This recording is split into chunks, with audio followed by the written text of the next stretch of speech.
여야 사이에 감사원의 감사가 논란입니다. 감사원이 에너지, 백신, 공수처 등등 전방위로 감사를 하겠다라고 나섰는데 야당에서는 타겟이 문재인 아니냐라고 반발하고 있습니다. 감사원 하반기 감사 운영 계획을 밝힌 건데 신재생 에너지 사업, 그러니까 탈원전을 하면서 태양광 등으로 문재인 정부 정책을 기조를 튼 것과 관련해서 감사하겠다. 코로나19 초기 백신 도입이 왜 지연됐는지를 살펴보겠다. 공수처가 통신자료 조회 논란한 거 살펴보겠다. 중앙선관위 소쿠리 투표 사태를 보겠다.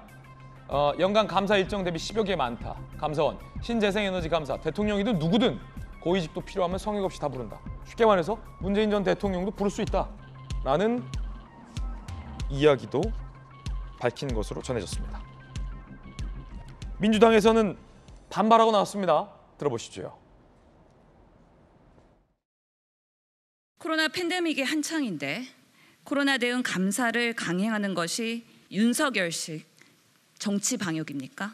전 정부에 대한 먼지 털기식 감사로 전 정권을 털어 그 먼지로 윤석열 정부의 무능을 감추고자 하는 것이라면 정말 한심합니다. 하지만 감사원에서는 이거 따져볼 만하다. 많은 국민들이 분개했었던 그때로 돌아가 보자라고 항변하고 있습니다. 함께 보시죠.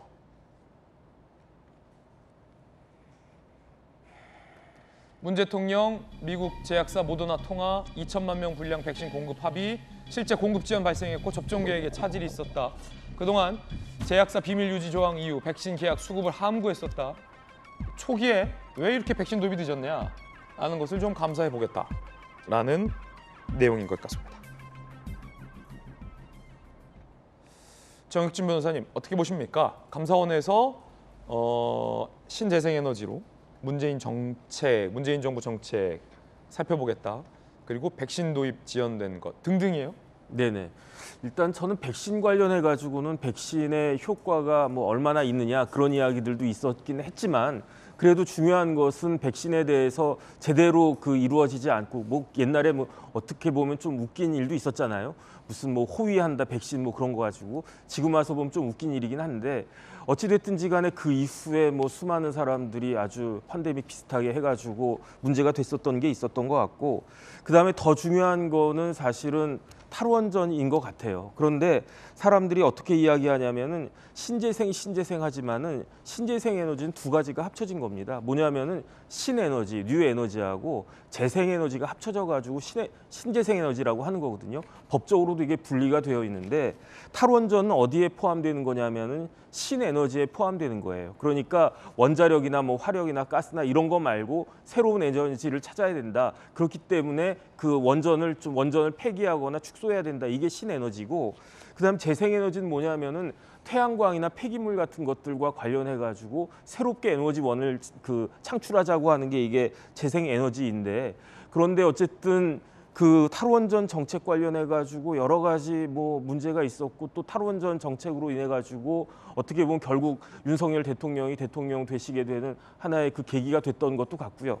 그다음에 중요한 거는 요번에 홍수로 인해 가지고 태양광 때문에 산사태든지 이러한 피해가 많이 있었거든요. 그래서 이런 부분들에 대해서 감사원이 한번 점검해 보는 것은 필요하다라고 생각을 하는데 워딩이 지금 대통령이든 누구든 고위직도 필요 없이 부른다. 문재인 전 대통령도 부를 수 있다. 이런 말이거든요. 일단은 그렇게까지 보이긴 하는데 지금 당장 전직 대통령에 대해서 문제 삼겠다라고 하는 건 아닌 것 같고 그럼에도 불구하고 야당이 저렇게까지 긴장한 것은 무슨 이유가 있는가 하는 그런 의문이 들긴 사실합니다. 자, 이번엔 민주당의 서재영 의원. 네, 그러니까 이제 감사원의 그 역할 자체가 어떤 정부 기관이라든지 산하 기관이 어떤 그 취지에 맞게 좀 운영을 못했거나 좀 이제 비판할 대목이 있으면 보완하고 그걸 시스템화로 개선하는 게 목적이 있어서 전 정부라든지 문재인 정부의 역접 사업도 당연히 감사를 할 수 있긴 한데 이 오해가 받는 거지 않습니까? 이미 지금 또 보면 계속 민생 얘기하면서도 그런 어떻게 보면 불필요한 우리가 정쟁의 논쟁을 하기 때문에 저는 감사원의 어떤 경영 기획, 감사 기획이 되게 부적절하다.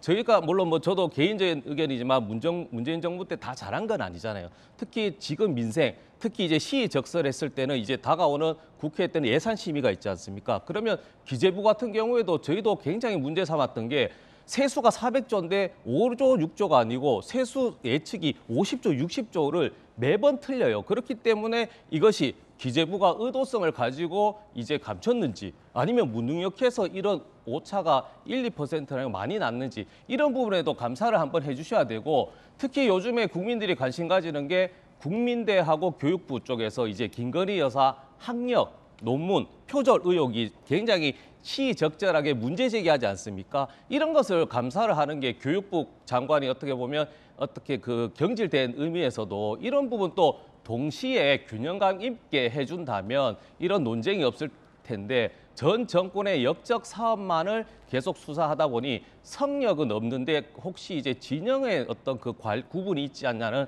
그걸 오해를 자초한 측면이 있다 말씀드리고 싶습니다. 김재섭 전 비대위원. 앞서서 이제 말씀 주신 내용 중에 그 균형감 있게 좀 다른 이슈들도 다뤄줬으면 한다는 말씀을 주셨는데 마침 감사원에서 그런 것들을 다 다루고 있습니다.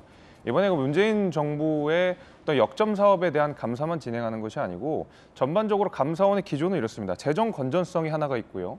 그다음에 공직 기강이라고 있는 큰 두 가지의 틀을 가지고 지금 감사가 진행이 되고 있는데 앞서 말씀 주신 대로 기재부에 문제가 있죠. 그래서 지금 재정 지출 전반에 관한 누수, 낭비 이런 것들에 대한 감사도 지금 진행하겠다라고 하고 이야기를 있다? 했고 이야기를 했고요. 마찬가지로 공공기관 경영 전반에 관한 재무 전반에 관한 감사도 진행하겠다고 이야기를 했거든요. 그러니까 사실 지금 문제 지적해 주신 부분들에 대해서 균형감 있게 지금 감사원이 다 다루고 있는 겁니다. 그러니까 마찬가지로 신재생 에너지부터 해서 뭐 백신부터 해서 그동안 우리가 문제로 지적돼 왔던 부분들을 전부 다 다루고 있는 것이기 때문에 특정 이슈 하나를 잡아서 이것이 문정권에 대한 표적 수사라고 표적 감사라고 이야기하기에는 다소 무리가 있다라는 말씀도 드리겠습니다. 여야 의견 들어봤습니다.